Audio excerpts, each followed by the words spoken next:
I never thought I'd be the kind of guy to write something like this, but here I am. My name's Dave, and honestly, I'm just trying to get my head straight after what I found out. It's a mess, my wife, Lisa, the woman I trusted with everything, sleeping with her boss during our anniversary trip last month. Last month, during what was supposed to be a special weekend for us, she betrayed us in the worst way. I still can't believe I didn't see the signs earlier. It started a few months ago, I suppose. She'd been acting different, less affectionate, more distant. Little things, you know. She'd stay late at work, always with a reason. The first red flag was her phone. She'd hide it, keep it locked, and always be quick to dismiss my questions when I pressed her about it. I told myself I was paranoid, maybe overthinking because she's always been a bit secretive, nothing I couldn't handle. But deep down, I felt a twinge of doubt. That doubt grew when I noticed her phone was missing one evening. I found it tucked away in her purse when she wasn't home. I knew I shouldn't have looked, but something made me do it. I unlocked it with her fingerprint because I'd noticed her leaving it unlocked sometimes, and what I saw made my stomach turn. There were messages, flirty, suggestive texts exchanged with her boss, Mark. They weren't just talking about work, it was more than that. There were pictures, smiling selfies, flirty emojis, and even a few photos of her in a hotel room bed, half dressed, with a caption that said, "Can't wait to see you tonight." My knees went weak. I felt my palms go clammy and my heart hammered against my ribs. I stared at the screen, trying to process what I was seeing. My wife Lisa, sleeping with her boss, during our anniversary weekend. I don't even remember how long I stood there staring at that phone. It was as if time stopped and all I could hear was my own heartbeat pounding in my ears. I didn't wake her up that night. I couldn't. Instead, I sat in the dark, clutching her phone, and the reality hit me like a punch to the gut. How could she do this? How could she betray us, me, so brazenly? We had plans, dreams, a life built on trust. And she threw it away for a moment of stupid, reckless sex. I wanted to scream, to shake her until she told me it was all a mistake, but I knew better. No, this was deliberate. She wanted that affair and she didn't care about what she was destroying. The following days were a blur. I couldn't eat, couldn't sleep. Every time I closed my eyes, I saw that picture of her in that hotel room, her hair tousled, cheeks flushed, with that stupid, smug smile. I'd catch myself staring at her face, trying to find some sign it was all a lie, that I was wrong. But I just knew that what I saw was real. I confronted her a week after I found the messages. I didn't want to do it, but I couldn't keep pretending. One night I told her I knew. Her face went pale and she tried to brush it off, laugh it away. "You're overthinking, Dave, it's just work stuff. Nothing serious." Her voice was calm, too calm, and that made my stomach churn even more. "Don't lie to me," I said, voice shaking. "I saw the messages, I saw the pictures." My fists clenched at my sides. "You've been sleeping with your boss during our anniversary trip. How could you do this?" She looked like she was about to cry, but then she just shrugged. "It was a mistake, a stupid, harmless mistake. It didn't mean anything, just a moment of weakness." That's when I realized that forgiveness wasn't going to come easy, if at all. She was trying to minimize it, to pretend it was nothing. But I could feel it, this anger, this betrayal, burning inside me, hotter than anything I'd ever experienced. I wanted to punch something, scream at her, make her see how much she'd hurt me. But instead, I kept my voice steady. "It's not a mistake, it's betrayal, and I need to figure out what I'm going to do about it." I stepped back, my mind racing. I knew I had to do something, something big, something that would make her regret crossing that line. I didn't come this far just to forgive her and pretend it never happened. No, she was going to pay for this. She might think she's gotten away with it, but she hadn't. Not yet. And that's where I'm now plotting, angry, betrayed, and trying to make sense of everything. I don't know what's next, but I do know I won't let her walk away from this without consequences. I've got a plan. It's not just about revenge, it's about reclaiming what's mine. And when I'm done, she'll realize exactly what she threw away. I spent the next few days in a fog. Every time I tried to think clearly, my mind kept circling back to her, to the betrayal, to that damn phone. I couldn't sleep. Every time I closed my eyes, I saw her in that hotel room, that smug look on her face, as if she was proud of what she'd done. My stomach churned with a bitter mix of hurt and fury. I kept asking myself, how did I miss so many signs? How did I let her get away with hiding this for so long? After that confrontation, she didn't try to deny it anymore. She just sat there crying softly, insisting it was just a mistake and harmless. Her words felt like a slap, like she was dismissing everything we had. I couldn't stand to look at her tears, her trembling voice. But I knew I had to act, not just for me but for us. I spent that whole night researching. How do you deal with infidelity? What's the best way to make her regret this? I read stories, forums, advice columns. I thought about all the ways I could turn this around on her. Something subtle, something that would hit her where it hurts but wouldn't immediately blow everything up. I wanted her to feel vulnerable, confused, and most importantly, guilty. That's when I decided I needed proof, something irrefutable. I remembered seeing her check her email on her phone that day, and I figured that was my best shot. I waited until she went to bed, then I quietly snuck into her email account. She'd always been sloppy about security. I cracked her password in less than 2 minutes. She used Lisa123 as her go-to. Classic, but also stupid.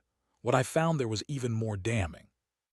There were emails, not just texts, but detailed plans for their rendezvous. She arranged to meet him at a hotel downtown, a place she knew well. It was like she'd been planning this for weeks. I printed out everything: time stamps, email threads, hotel confirmation emails. It was all there, an airtight timeline of her betrayal. I knew I had enough. Enough to make her understand that I wasn't just some fool who'd forgive and forget. I also knew I had to be smart about how I approached this. I didn't want a screaming match. I wanted her to understand that I had caught her and that I was prepared to end this if she didn't come clean. The next morning I called her at work. She answered, her voice shaky. "Lisa, I need to talk to you. Can you come home early today?" She hesitated, then agreed. When she walked through that door in the afternoon, I was already sitting at the dining table with all the evidence spread out in front of me: printouts, copies of emails, her phone sitting next to me. She froze when she saw everything. "Lisa," I started, voice cold but steady, "I know everything. About the affair, the hotel, the messages. I've got the proof. How long has this been going on?" She looked down, her hands trembling. "It was just a mistake. Just one night. Don't lie to me," I cut her off. "I've seen the emails. You planned this. How could you cheat on me during our anniversary?" She broke down crying, tears streaming down her face. "I didn't mean for it to happen. It was a stupid mistake. I was feeling lost, confused. Mark made me feel wanted again. I swear I didn't want to hurt you." I felt the anger boiling inside. "That doesn't matter anymore. What matters is what I do next." I paused, taking a breath. "You're not just going to walk away from this. I've got a plan, Lisa. Something that will make you think twice about betraying me again." She looked up, eyes wide with panic. "What do you mean?" "I'm going to make sure you regret this," I said quietly but with intent. "You think this was just a mistake? No, it's a mistake you'll never forget." Her voice quivered. "What are you going to do?" I didn't answer right away. I just looked at her, feeling the weight of everything: the betrayal, the hurt, the rage. I could see her trembling, her face blotchy from crying. I knew I had to be careful, but I also knew I couldn't back down now. This betrayal had to be paid for in my way. As she sat there defeated, I realized that this was only the beginning. I wasn't going to let her slide with a simple apology or tears. No, she'd learn what it really meant to lose someone she loved, and I was going to make sure she felt the sting of her actions every step of the way. The next move was clear. I had to act fast and I had to be smart. I didn't want her to see it coming. I would lay my trap, and when she stepped into it, she'd understand that betrayal has consequences, and I was ready to deliver them. The plan started forming in my mind as soon as her eyes widened with genuine fear. She knew I'd uncovered everything, and the realization hit her like a punch to the gut. I could see it on her face: the panic, the regret. Good. That feeling of helplessness, that's what I wanted her to sit with. I wasn't just going to end things with harsh words or a slam of the door. I needed her to see, really feel, the consequences of her betrayal. I knew her habits well enough to anticipate her next moves. She'd probably try to spin it, deny it more, or maybe even beg for forgiveness. But I wasn't interested in that kind of game. I wanted to turn the tables, make her feel as powerless as I'd felt these past days. That's when I decided I'd set her up, give her just enough rope to hang herself. I started by telling her I needed some time to think. I said I wanted space to process everything, but in reality I was planning something very specific. I wanted her to think she still had some control, that I was uncertain, that I might forgive her. That's how I would catch her again. I knew her well enough to know she'd get careless if she thought she was in the clear. Over the next few days, I kept my distance. I told her I was considering our options, but all the while I was gathering more. I watched her routines, her phone habits, her social media activity. I kept her under a watchful eye without her knowing. Every move she made, I logged. I wanted to be sure she wasn't planning away or hide anything else.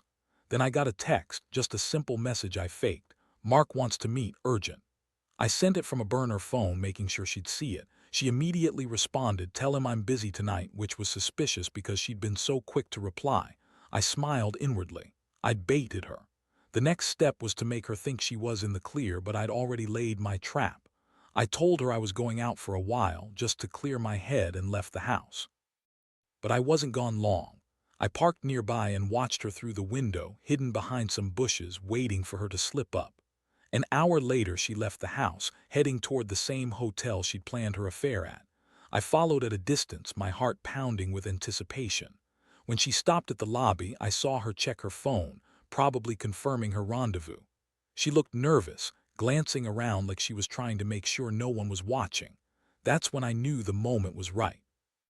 I pulled out my second device, a recorder I'd hidden in my pocket, and pressed record. I wanted her on tape, talking, maybe even confessing. I didn't care if I had to bait her with a fake apology or trap her into admitting everything. Whatever it took, I had to ensure she'd feel the weight of her betrayal. I stayed there, watching her through the window, my hands trembling from a mix of adrenaline and rage. She entered the hotel, and I stayed outside, waiting for her to come back out. I didn't want to confront her just yet. I wanted to catch her red-handed and have the proof ready to shove in her face.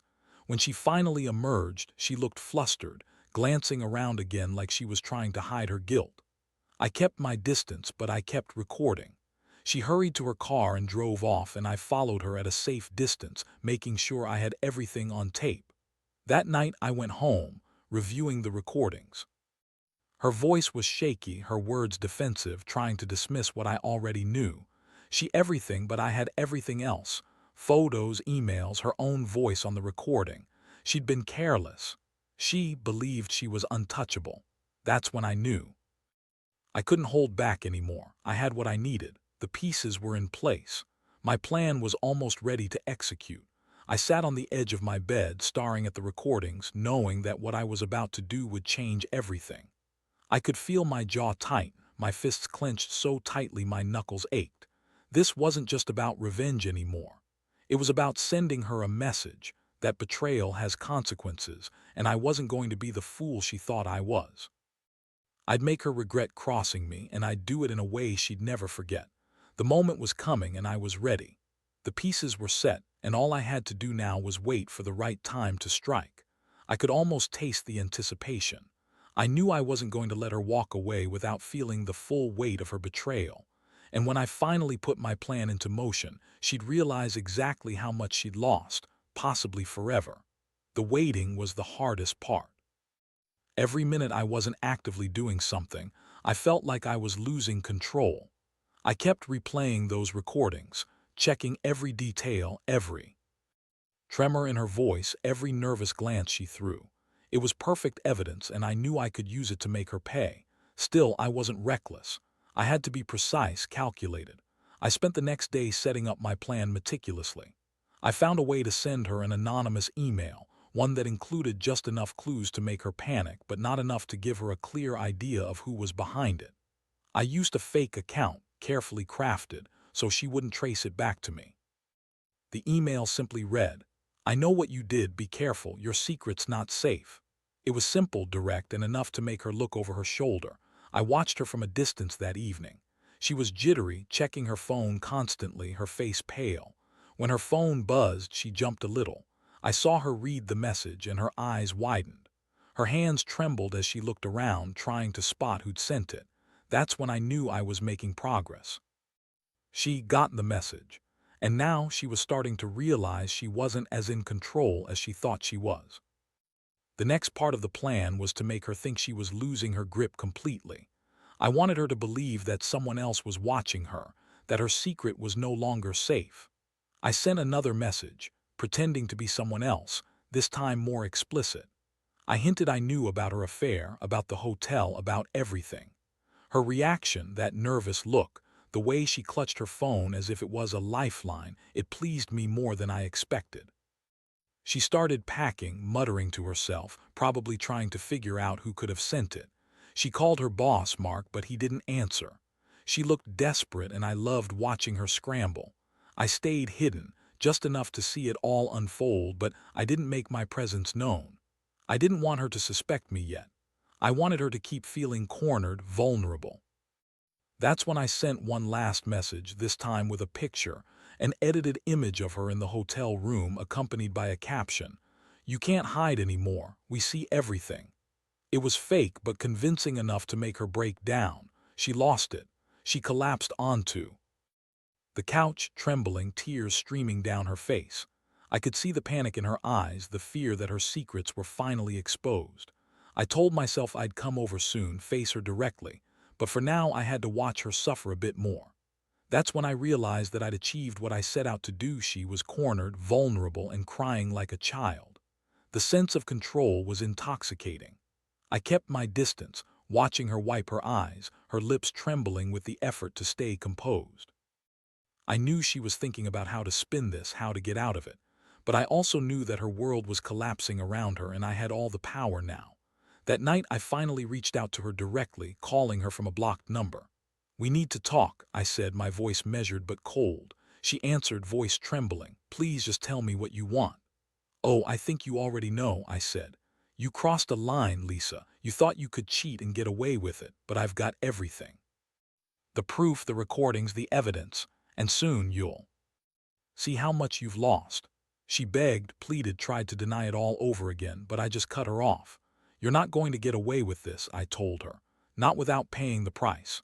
I knew then that she finally understood. I wasn't bluffing. I wasn't just angry, I was deadly serious. The next step was to give her a taste of what was coming.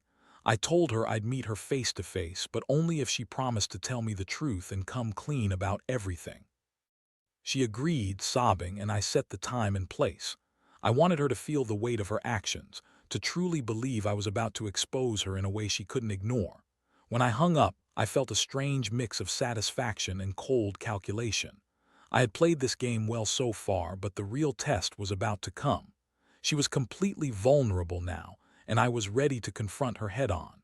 That evening, I prepared myself to take control of the situation. I was going to make her see that her betrayal wasn't just a mistake. It was a mistake she'd regret forever, and I knew deep down that once this was over, everything would change. I'd either walk away with my dignity intact or I'd finally make her understand the price of betrayal. Either way, I was done waiting. She would regret crossing me, that much I was certain of. That night, I couldn't sleep. My mind kept racing through every detail of the plan, every possibility of how she might react. I wasn't just angry anymore. I was cold, methodical. I had to be. If I was going to make her feel the repercussions of her betrayal, I needed to stay sharp. No slip-ups, no second-guessing. This was about sending a message she'd never forget. I kept my phone close, ready to give her the final call that would set everything into motion. I told her to meet me at the park, a quiet spot I knew she'd come to think was safe. I wanted her to feel secure, then watch her unravel when she realized what I'd done. It was perfect, public enough to keep her honest, private enough to make her realize she was completely exposed. When the clock struck 8, I was already waiting behind thick bushes. I saw her approach nervously, her steps hesitant, her face pale. She looked around, probably trying to gauge if anyone was watching. When she finally saw me, she froze. Her eyes went wide and I saw the flicker of panic. Good. She hesitated for a second, then slowly stepped closer. "Dave," she whispered, voice trembling. "What's going on? I'm sorry, please just tell me what you want." I kept my expression neutral, but inside I was boiling. "You know exactly what I want," I said softly. "I've given you enough chances to come clean. You chose to keep hiding it, so here's what's happening now." I pulled out my phone and pressed play on the recording I'd hidden earlier. Her voice filled the silence, shaky and desperate. Yes, I was with him, just that one night. I didn't mean for it to happen. I swear, Dave, I love you. This was a stupid mistake. Her face turned ghostly white. She swallowed hard, her eyes darting around as if trying to disappear into thin air. Please, she begged. Don't do this, please. I stepped closer, my voice cold but steady. You lied to me about everything, your little mistake cost us everything, and now you're going to pay. I've got more than just recordings. You think I don't know the damage you've done? She fell to her knees, clutching her head. I was stupid, I swear. I didn't think you'd find out. I think you did, I interrupted. And that's why I brought you here, because I want you to understand what betrayal really costs. She looked up at me, tears streaming down her cheeks.